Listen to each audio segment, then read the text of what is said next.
We, the jury, find as follows. As to count 1, we find the defendant not guilty. As to count 2, we find the defendant not guilty. As to count 3, we find the defendant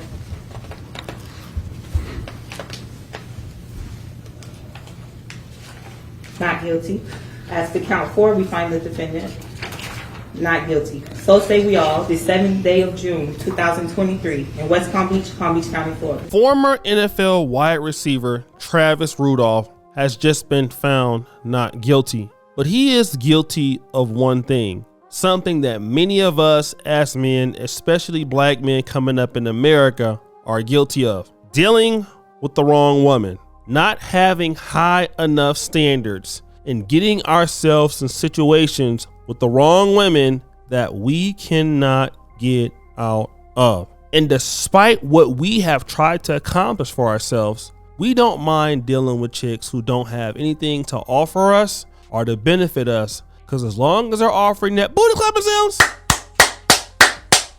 we'll deal with it. And that's exactly what happened with Mr. Travis Rudolph. He was dealing with what I would consider a psychopath and his ex-girlfriend, Dominique Jones, who, by the way, was already married when she got into a relationship with Mr. Travis Rudolph. And she was such a bia that she went into his phone, found out that he might have been talking to other ladies or flirting with ladies, then started breaking up his stuff, right? But then it got worse. She didn't mind calling her 4 brothers and lying on him and saying to the 4 brothers that he did something very bad to her. If you don't believe me, let's play the clip of her testimony. Isn't it true that you were the first person to become physically violent with Travis and not the other way around?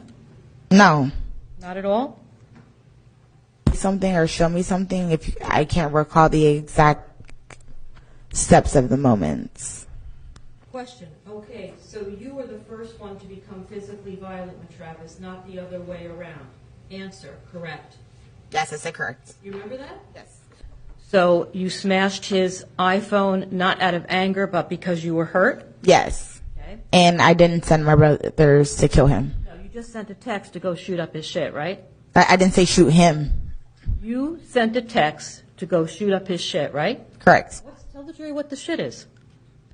When you're angry, you say things. I'm sure everyone in this courtroom has said something when I'm trying to speak. If you want me to answer your question, you have to let me answer your question. Well, if you were responsive to my question, I wouldn't have to. All right. Answer the question, please. Okay. Can you repeat your question? The question was shit. What does shit mean in the context of that text? Anything but him. Okay. So it could have been his brother? No. It could have been the house? Nothing violent toward a person. It could have been his mother's house, right? I was upset and my adrenaline was running and I said something that I didn't mean. That's the bottom line of that. I didn't mean for my brothers to do any of that. That's why when my brother left the house, he did not have a firearm on him. People say things when they're upset that they don't mean all the time. But since the situation has happened, it obviously blew up 20 times more. But I didn't necessarily mean for anything to happen to Travis, his family, his house, or anything. It was like my second home. I would not want anything to happen there. All right. And he never raised a hand and touched you, did he not? Yeah, he was raising his hand the whole time, like grabbing me, pushing me back. Yeah, the whole time. Okay, so did he punch you? No, he didn't punch me. Did he slap you? No, he didn't slap me. Did he pick up any objects and hit you over the head with them? No. So why'd you want to smash his car window? Like I said, it wasn't intentional. I was just throwing things because I was upset. And when you were throwing things, you were also screaming things at him, like you were going to send your brother Keyshawn over to kill him, right? Never, ever, ever said the word kill at all. Okay, so 4 men showed up at his front door. And you told both of them that Travis had picked you up and slammed you to the ground, right? Yes. And that he had disrespected you. Yes. And you also sent a text message to Keyshawn at roughly 9:45 that Travis dropped you to the ground. Do you remember that? Yep. And in response to that text message, Keyshawn sent a group text message to you and Tyler Robinson that Travis is a dead man walking. Is that correct? Yes. And that's the message that you deleted from your phone, right? No, I deleted the shoot his shit up message. And you also deleted the dead man walking message. Oh, I'm not sure. I don't remember if I did or not. So you really weren't making a living as a real estate agent, right? No, but I do have a mom and she's a medical assistant, so. Okay. And you were living with your mom, Correct. right? You had a conversation with a man about marriage, and you're still married to Andre Chusang. Is that correct? Correct. So you lied to Travis. You misled him, did you not? Travis never asked me if I was married. And those 4 men were Keyshawn Jones, Christopher Lowe, Sebastian Jean Jacquez, who is deceased, and Tyler Robinson. You see, when these 4 guys came to confront him and jumped him at his house, he then decided to defend himself, killing Mr. Sebastian Jean Jacquez, which is the reason why he had to go through this murder trial in Florida. But this is interesting because even the brother of her testified that, you know what, even if she was lying, that he would do it all over again. Even though she put him in harm's way and he could have lost his life himself. Let's play the clip of the brother of the lying girlfriend and we're gonna come back. And why didn't you just go man to man and have a talk with him? Right? You're the big protector. Why didn't you get in your car and go talk to him? I'm not sure. You've said she's your sister. You love her. You're her Yes. protector. You could have gotten in that car and drove to his house and had a chat, right? Yes. You didn't do that. No. Right. Because Yes. you weren't there to talk. That's what you want this jury to believe, but that's not the truth. You were there to shoot him because No. that's what you were instructed to do. Why did you need 3 other grown men, one of whom we know definitively had a gun, the one you sold him? Why did you need to go there with your crew, with your posse, to talk? I didn't need them, but they came with me, yes. Now, after 2 years, our guy has a not guilty verdict. And shortly after that, Mr. Travis Rudolph talked to the media and said this. Travis, what does this verdict mean to you? It means everything, man. I finally got my freedom back and I can get back to my life, man. I just want to thank the jurors, thank the court, thank everyone that was involved in this, man, because it means a lot for the support with everyone. What do you think of the fact that they came back with a verdict in just, 3 or 4 hours? I mean, I just felt like it was right. You know what I'm saying? I knew all along, you know what I'm saying, that I did what I had to do to just protect me and my brother's life. So.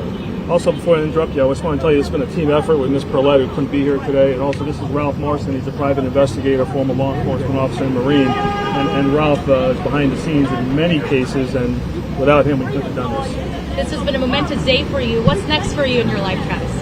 What's next? Definitely going to celebrate with my family, get back to trying to play football and everything. And just a walking testimony that, you know, without these 2 guys, Heidi, my team, my foundation, I wouldn't be here today. Travis, you're smiling big right now. Now that you're officially acquitted, can you walk us through what the past 2 years were like, knowing that you didn't do anything wrong? Oh, man, it's just a lot of tears were shed, man.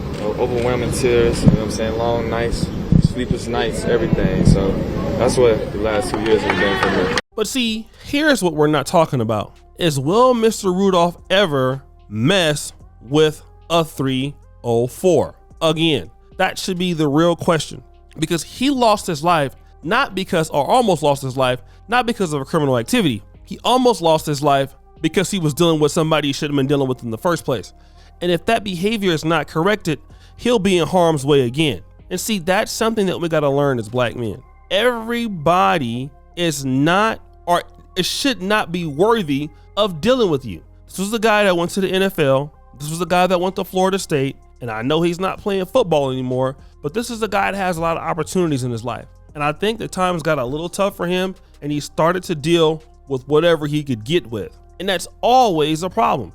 And I want guys to get out of the fact that, you know what, because you have money or because you have opportunity, it doesn't matter what the woman has. It needs to matter what she has. She may not need to have a whole lot of money, but she should have some integrity. And a lot of the situations that a lot of us as black men are facing about not getting people that have integrity could somehow come from the fact that we don't require them to have any integrity. So while they require us to be somebody like an athlete or a former athlete or whatever, we don't require the women that we deal with to become anything. And that's an issue. So when you don't require a woman to become anything, what do you get as a result? You get nothing, because she doesn't need to give you anything, because you haven't made her give you anything. So all you get is a culture of disrespect, and you put up with it as long as you're getting booty clapping sounds. You're putting up with somebody who's a liar, somebody who's a manipulator, and they don't mind putting their brothers at risk to be killed or you to be killed, because they'll just go to the next guy and repeat the process. Why? Because they feel like nothing will happen to them, which is true. Nothing happens to this lady. And this guy has lost 2 years of his life, and he'll never get over the traumatic experience that he had to kill somebody to save his own life. And that's what happened. When you deal with problematic people, problems happen. I don't care who you think you are. If you think you have the best D in the world or the most game in the world, it will never overcome a person who has constitutive and perpetual problems. They will destroy whatever they can get. Whatever they get their hands on, they're going to mess it up. And as long as you're allowed them to get their hands on your stuff, they're going to destroy it. So guys, what do you think? It's your boy, O'Shea Duke Jackson, back at it again with another episode of The Celebrity Junk. Appreciate you for all that you do. Subscribe, hit the bell. We're out.